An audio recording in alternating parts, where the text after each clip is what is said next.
Hey, everybody, this is Nathan with the Birds and the Lees, the podcast where my wife, Kim, and I sit here and just chat a little bit about ministry and what it means to be a ministry family and kind of how we want to be able to share with others who are kind of in the same place. Kim, how you doing? Good. It's good. a beautiful, sunny Saturday afternoon. I said that with as many S's as I possibly could because I've been outside doing some work. You were out with some friends. So we thought we'd sit down and continue our series that we're on right now. And we've been talking over the last few weeks about our story because we thought, you know what, if we're going to do this podcast, what we need to do is let people know who we are. We feel that the better you understand us, the better you understand, kind of what drives us, where we're going with this podcast. So it's all kind of built upon our experiences, you would say, right, Kim? Absolutely. If we want this to read like a book, you got to have a little bit of the background to understand where we're going. Yeah, exactly. So where we left off last time is I think we shared a little bit about my story up to a certain point. Probably, if I remember correctly, it was right before grad school, which we're going to kind of, we promised them a salacious story about girlfriends and whatnot. We're going to skip over that because we'll highlight it. But I think what's more important is how we came together. Because that's really what this is about, is how we came together. And so, just to kind of set the stage for us, Kim, you're in grad school at the time. You are going for that counseling degree. Correct. Yeah, we've covered that you were doing animal-assisted therapy. I have come back from, after semi-completing a master's in higher education. Right. And through a course of a couple of years that were truthfully pretty difficult because of just some, honestly, not some healthy decisions on my part, and it felt like a new start. So I come back to Dallas and decided, you know what, this is it. I need to stop what I'm doing, which at the time was working in university administrations kind of stuff. And I want to go to seminary. I want to be a youth pastor. So where we pick up is you are pursuing that graduate degree, and we have an age difference. Yeah. Yeah, you had been through plenty of school. Yes, I had been through plenty of school by the time. So we're talking about, 2000 is right around the time that I came back. 2001, about the time I came back to Dallas.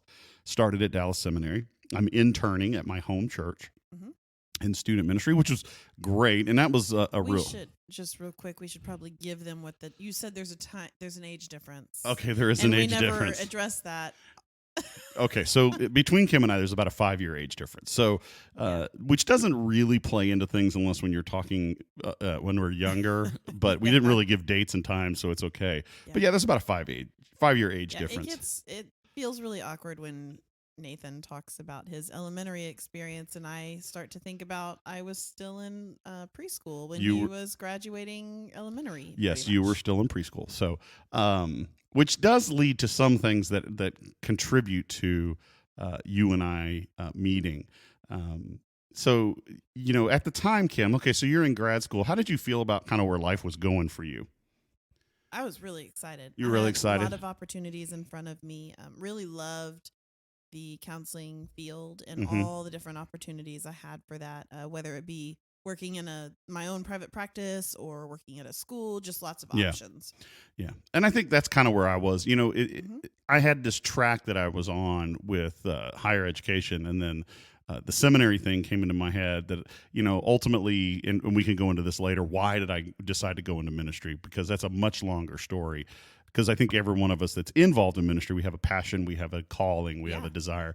But mine ultimately became about the lives of students. And, coming back to Dallas at the age I was at, so I was 27, I believe, somewhere in there, 27, when I moved back to Dallas. Moved in with my parents, told them I'd only stay there 6 months. I think I was there for like 2 years. Finally, at some point, I did move out, but was really kind of in this, where you are sitting there going, I'm excited about my future. Things seem to be moving. You've gotten past this traumatic episode with this really bad boyfriend. Yeah, I mean, that's worth it. It's kind of in there, but things are kind of moving along. Whereas I'm going through this up and down with basically how would you describe it? Dating every girl in the college ministry. You were having lots of fun. I was dating a lot of the girls, but Yeah. not really landing in a healthy place with most of those relationships. Not due to them. Yeah. Yeah. I mean, I think I had some issues I was working out and Right. trying to figure some things out. And so there's this maturity process. At the same time, you're trying to learn ministry. Right. And it was an interesting road, but it's in the middle of all this where your church going experience at the time. Give us some background on that while you were in grad school. Oh gosh, in grad school. So really, it started before grad school in college. Mm-hmm.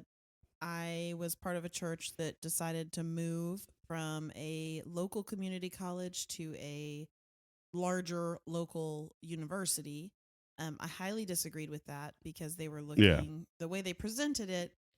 It clued me into that they were just looking at numbers.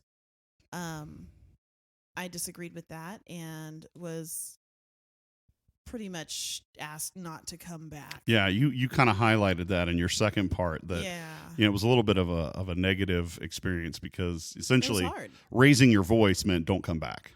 Right. I was asked to leave the room. And then after that, I went to a local church near the university I was at. Had a Okay. really good experience there, but just really couldn't connect. Was that about the time you got kicked out of Korea? That was when I got kicked out of Korea. That's a story for a later time. Yeah, Actually, it's a great story. It is a great story. Talking about how to support your missionaries Yes. and what they do and how they do it and how to logistically, like Yes. not on the prayer end or anything like that, but logistically how to support Yeah, them. so if you stick around for later episodes, you're going to find out that Kim got kicked out of Korea, Yeah. which is an Good awesome Korea, story. Good as they Korea. say She it. got kicked out of good Yeah. Korea, which is an awesome story. And so you had a pretty, you had this experience, kind of a negative one with one church. You had another good one, and now you're kind of looking around, and you get this invite, or you're checking out. No, I had a coworker when I was working at a counseling facility, and the coworker suggested. I said, I live near Louisville. I need a church that believes in the Bible, and I prefer a non-denominational church.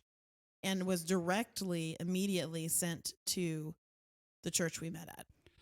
So we meet. Well, okay, so back up a little bit. I was interning at this church, and in the process of that, my parents were running this college-age young adult Bible study that was happening in their home. Right. And I had just broken up with one of the girls in that group. Yep. And so you get this recommendation to come there. Mm-hmm. And I have to drop by because at the same time, while working in student ministry, at the same time, what I'm doing is I'm kind of the security / maintenance guy that sits at the desk. So I've got to bring a key to my dad, who is the facilities pastor. And the week before that, my mother had mentioned this girl that had come Mm-hmm. that she really, really liked because she talked back to my dad. I did. And so she thought that was pretty cool that you did that. Yeah. And so, I come inside. She says, the first thing to me she says is, she's here. I say, I don't want to talk to anybody. I just had this breakup. I'm going to be, this was that moment in your life where like, I'm going to be single for the rest of my life, and I'm going to be a youth pastor, and I'm just going to serve God. And Right. there will be no girls ever because girls are stinky and stupid. And Right. yeah. Yeah. And then I come around the corner and there's this girl. Yep.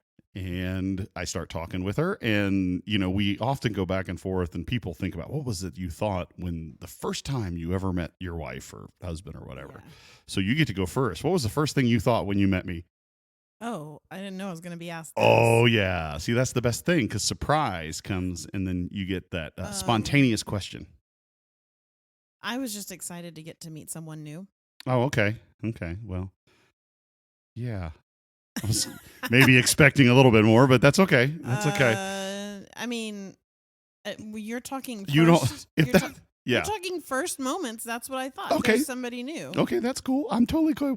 Yeah. Cool with that. I mean, if it wasn't earth shattering or Oh my. took your breath away, it's fine. I'm just kidding. No, actually, the first thing I thought when I met you was, wow, she's really mature and grown up, because when you're the oldest guy in the room and dating girls who are much younger than you, much younger, like 5-year age difference.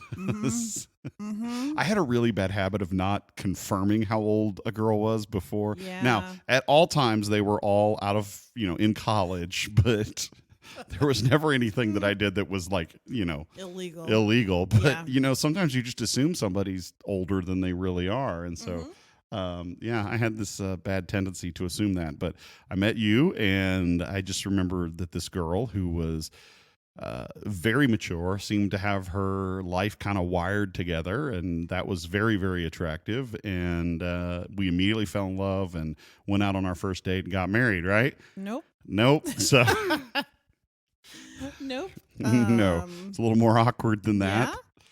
that. So by the end of the first time meeting Nathan, I was very excited to honestly pursue a relationship. Yep. Nathan did not know this because we literally had maybe 4 or 5 minutes of conversation. Yeah, I mean, it was nothing. Like Yeah. there was just a minuscule amount of conversation, and then we went on our separate ways. And Yeah. I think the next time I saw you was on a Sunday morning. Maybe you sat in front of me or something. We truly didn't date for like 4 months Yeah, after that. we hung out in the same circles, Right. and I think that didn't was. date. But that was interesting because the circles. There was one of the girls that I dated was two of the girls I dated were in that circle. So that was a little bit okay. 3. Well, one is just yeah. Did you kiss all 3 of those girls? I'm not even getting into that. Did you? I'm not getting into that.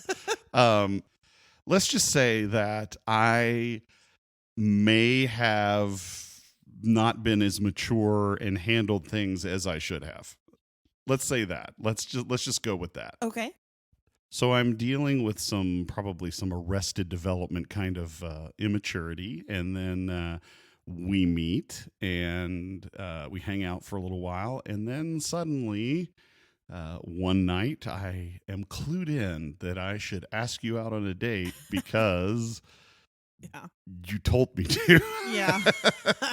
So I do have a very firm belief that the guy needs to ask the lady to go out on a date first or pursue that relationship. But Yeah. I also believe that some people get gun shy for various reasons. Yeah, and I was. I mean, there had been not just the relationships when I was here in Dallas. That wasn't the necessarily the be all end all of what shaped me. I mean, there were many through college, and I say many as like there were several. That sounds so bad. It sounds like I dated a lot, but I didn't. Truthfully,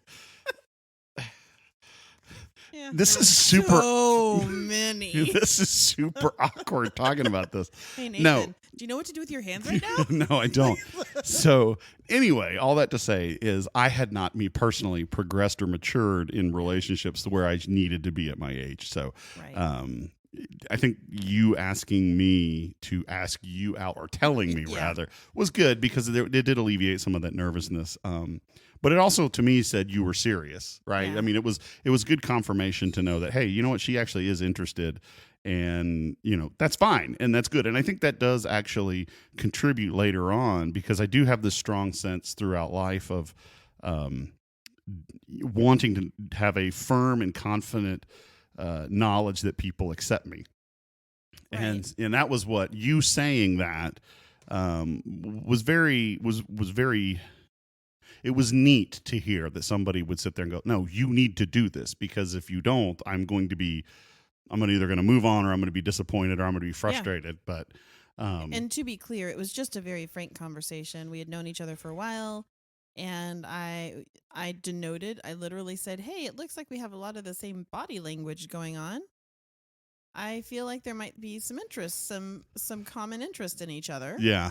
And then led into a conversation about if you would ever want to ask me out, I would say yes. And so eventually, 3 weeks later, Yeah. after you said, it took me a while. Yeah. I did, and I realized that I kind of went back and forth on that, because it is hard when you, and that's Mhm. something I always wanted to help people, students understand, and younger people understand, is navigating relationships is not something you just take lightly. You do it. Sometimes you overthink it, and I think I was Right. in that point. Right. Sometimes you underthink it. Sometimes you're too flippant with it, which I had been at times, but.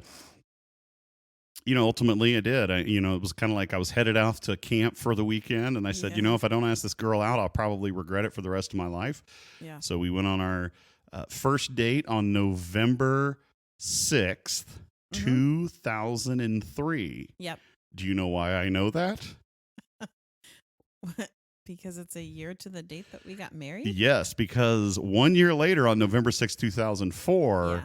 we got married, which is kind of cool when you think about it, which we didn't plan. It wasn't like, Yeah, wedding venues are funny. And yeah. we had planned on getting married later, but because of the way they all work in Dallas, it just wasn't going to work until February. Hmm. And Nathan and I both were just not interested in having that long of an engagement. Yeah. It was just silly. So we just, honestly, it was with a little bit of hesitancy to have it on the same day that we dated a year prior. Yeah. I didn't want to be cheesy, but reality was that was the best weekend together. Truthfully, though, you didn't realize that it was that day, did you?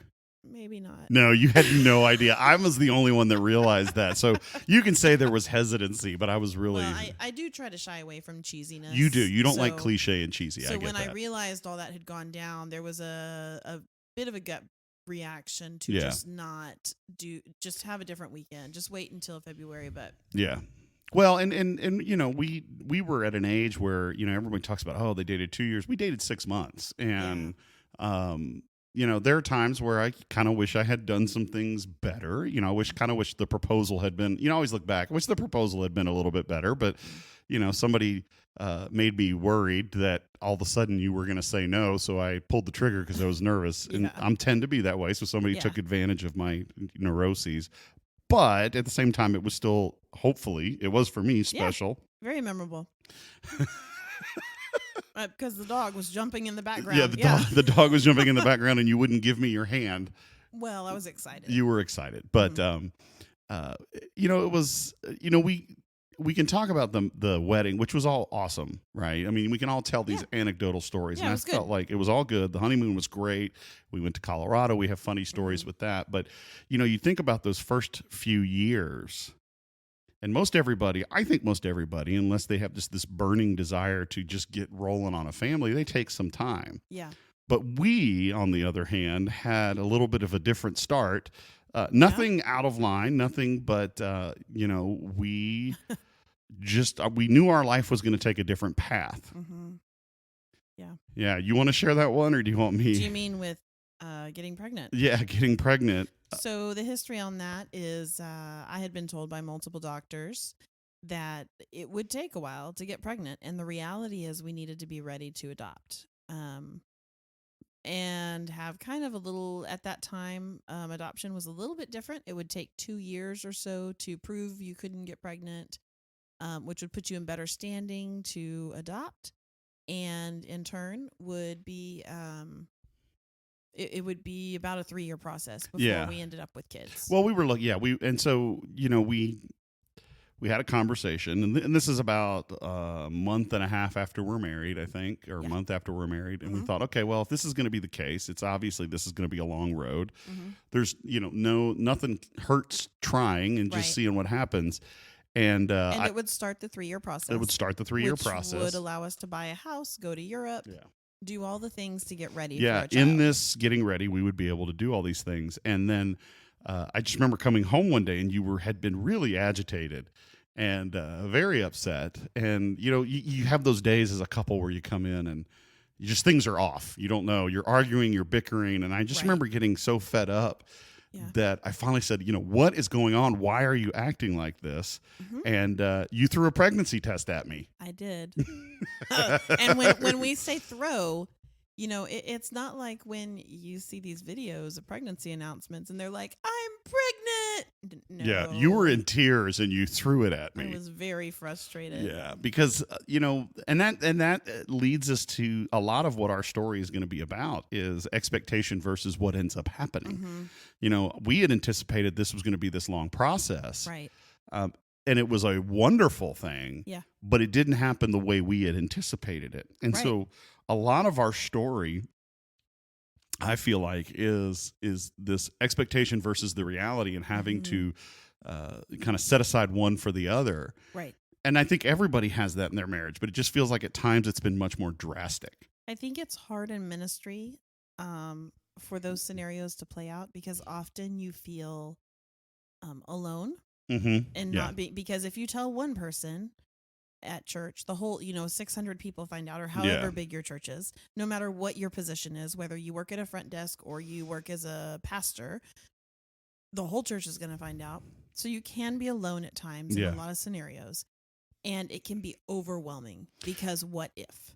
Well, yeah, and obviously, when it comes to having children, you don't want to jump the gun. You don't want to say things too early because there's always things that can happen. Right. And you've got to And find. we learned that with we her. we did learn that because we had a couple scares Yeah. and thought we were, we were going to lose the baby, and Mm-hmm. and ultimately our daughter was born, November of 2005, healthy and very, very, very Yep. happy. But yeah, you bring up a good point, is when those expectations aren't met or they are different, and Mm-hmm. you're in a position where you can't really say anything or don't want to say anything. Right. At that point, you do feel alone. You want that support, but it's Yeah. so hard to reach out knowing it's going to bring on potentially hundreds of people who maybe you don't want them invested in that part of your life at that time. Well, and it's also hard to support, or it's not impossible, but sometimes when early on in marriage, it's hard to support each other when both of you are experiencing the same kind of upheaval, Right. right? Because this is now affecting both of you. Right. This isn't one experience versus another. This is the two of you are kind of like deer in headlights and going, what in the world just happened? Everything we planned is now different, right? Right. And Right. fortunately, we were in a good place where we both were working. We Yep. both had good jobs.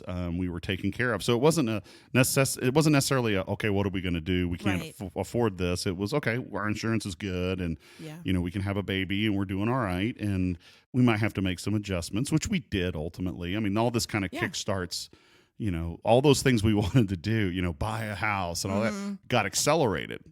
We just never got to go to Europe. We didn't get to go to Europe. We still haven't been to Europe. But, Yeah. that's the thing is, our daughter's born in 2005. We buy our first house in early 2006. Mhm. And meanwhile, we're going through all of that first couple years of marriage stuff. It's not Yeah. always smooth. There's always rocky parts because you have two people who've lived on their own for as long as we did, now coming together trying to make this new thing. And you've got to give up all of these idiosyncrasies and selfishness and whatnot. At the same time, now there's this third person in there. Right. And so, people have always, people have said, oh, wasn't the first year wonderful? And you kind of went, Yeah. it was Yeah, okay. The first year for us was really hard, and Yeah. I think it's very understated. And I would say this to any pastor that I ever talk to that does any type of marriage counseling. I think we have to be real careful of assuming that everybody has a great first year. Yeah. I think that's a really poor way to go about marriage counseling in and of itself, and I think it's really bad to set up couples in premarital counseling and Yeah. say, I'm so excited you're getting married. The first year is the best. Yeah, because you know what? For us, I would say it probably wasn't. It was interesting because as we get into the story, you're going to find out that probably the first 10 years were total chaos for us. I hope and pray that those were our worst years. Yeah, because you said the other day, now that we've landed where we are, this is the first time you really feel married, like a married Yeah. couple doing their thing, right? Yeah, like a normal. I mean, we were never long enough anywhere to feel like we had. And I know some people love change, and maybe that's the issue, but we were never married without stress long enough. Well, I think there's change that you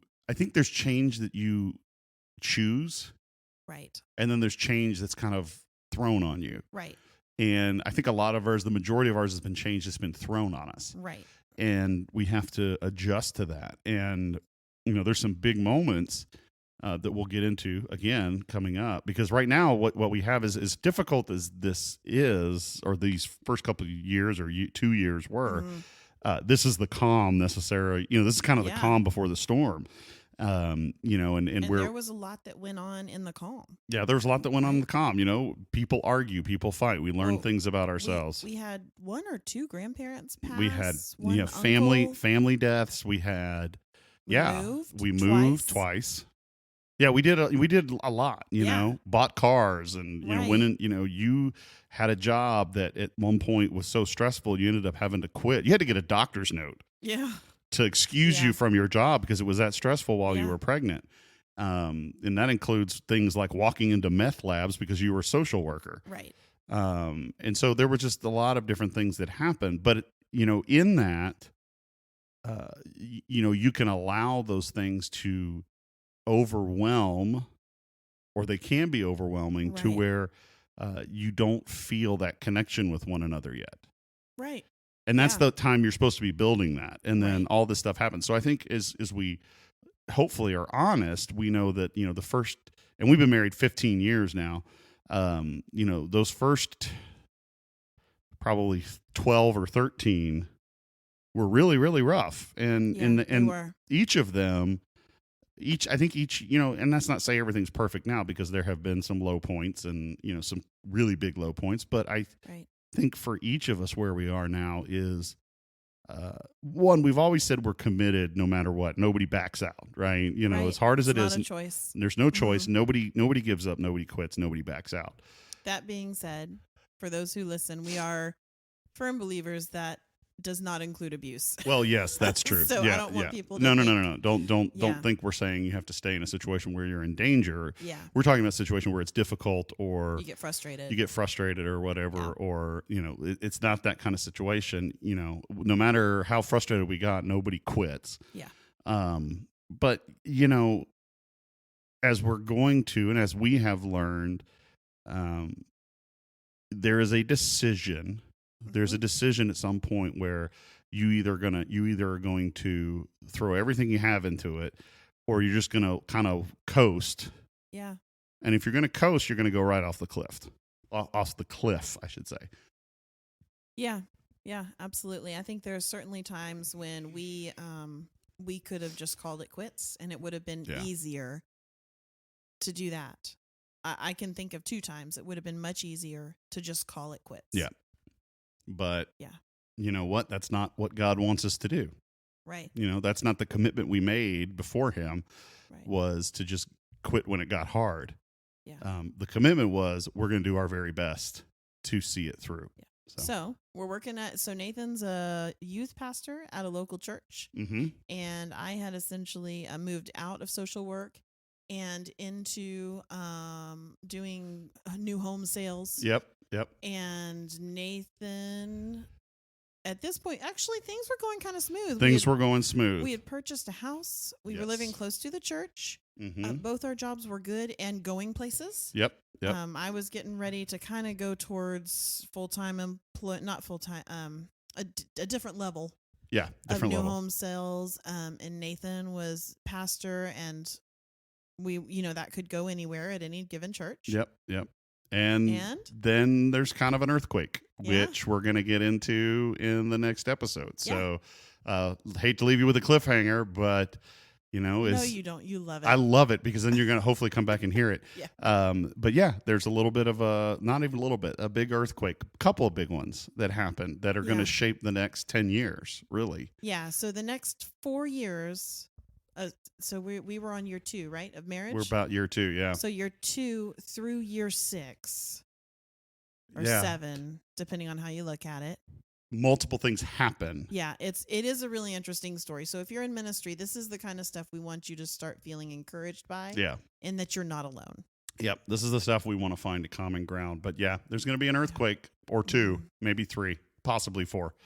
And I wish that was all. I wish I could count them all. But it is going to be the thing that's going to shape going forward. So we will share that with you later. Hey, if you want to get in touch with us, you can email us at thepodcastinglees@gmail.com. Yep. We are working on getting a Patreon. If you'd like to leave us a tip here and there to help us with the hosting and producing of this, and we're getting better at it. We're just we're learning as we go. We've got other podcasts we're involved in, learning in there, and we've kind of made a little bit of a network, an umbrella of different it's shows. getting fun. It is getting fun with our friends and family. So if you want to get in touch with us, like I said, to the podcastingleads@gmail.com. Let us know how we're doing. Let us know if we need to change anything. Tell us if it's good. Tell us if it's bad. Give us ideas what you want to hear. Yeah. And we look forward to getting together next time and sharing the next part of The Birds in the Leaves. That sounded cheesy, didn't it? Really cheesy. Okay, yeah. I was going to try to make it dramatic. Anyway, you guys have a great week, and we will see you later.